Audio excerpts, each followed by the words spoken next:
शहजाद पूनावाला जी, पंकज जी, मेरे साथ राजेंद्र तिवारी जी भी जुड़ रहे हैं, डॉक्टर प्रकाश भी जुड़ रहे हैं, लेकिन पहले अनुराग भदौरिया भी जुड़ रहे हैं। लेकिन मैं शहजाद आपसे पूछ रहा हूं, क्या आपको समझ आता है जो मैं नहीं समझ पा रहा हूं?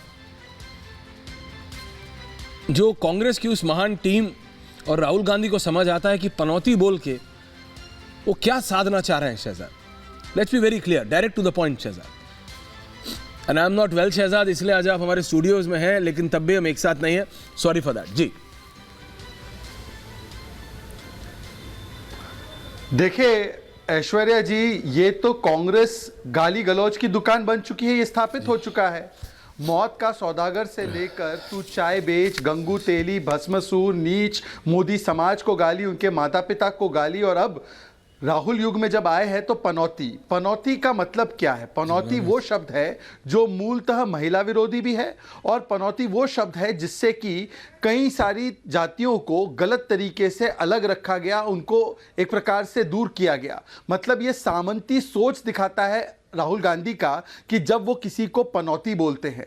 एक तरफ तो कांग्रेस पार्टी कहती है हम तो वैज्ञानिक सोच के साथ है, और दूसरी तरफ ये शुभ अशुभ पनौती और बाकी चीज़ों के बारे में बात करते हैं, तो इसका मतलब कि उनकी सोच भी वैज्ञानिक नहीं है। परंतु देखिए, मूल बात यह है कि जो खुद पनौती बनकर अपने परिवार के लिए और अपनी पार्टी के लिए उभरे हैं, 40 से ज़्यादा चुनाव उन्होंने अपनी पार्टी को हराए हैं। राजस्थान में ऐसी पनौती बने हैं कि राजस्थान नंबर 1 महिला अपराध में, राजस्थान नंबर 1 बलात्कार में, राजस्थान नंबर 1 पेपर लीक में, राजस्थान नंबर 1 भ्रष्टाचार में, राजस्थान नंबर 1 किसानों की जमीन लूटने में, राजस्थान नंबर 1 धोखाधड़ी में। इस प्रकार से राजस्थान के लिए जो पनौती बने हैं, और जो देश में पनौती बने थे जिससे कि हमारी इकोनॉमी फ्रेजाइल 5 में थी, जिससे कि आए दिन हमारे यहाँ पर बॉम्बे में बॉम्ब ब्लास्ट होता था, कोयंबटूर, चेन्नई, जयपुर, लखनऊ, वाराणसी, यहाँ पर बॉम्ब ब्लास्ट होते थे, कोई जवाब नहीं दे पाते थे। और राम जी को भी इन्होंने टेंट में रखा था, ये पनौती थे।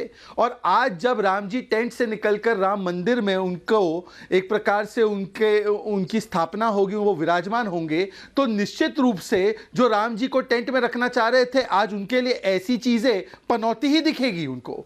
जब आतंकवाद पर कार्रवाई होगी तो उनको, जो आतंकवादियों के लिए रोते थे फूट फूट कर, उनको ये पनौती ही लगेंगे। जो भ्रष्टाचार करते थे, आज जब भ्रष्टाचारियों को पकड़ा जाएगा तो निश्चित रूप से उनको हम पनौती ही लगेंगे।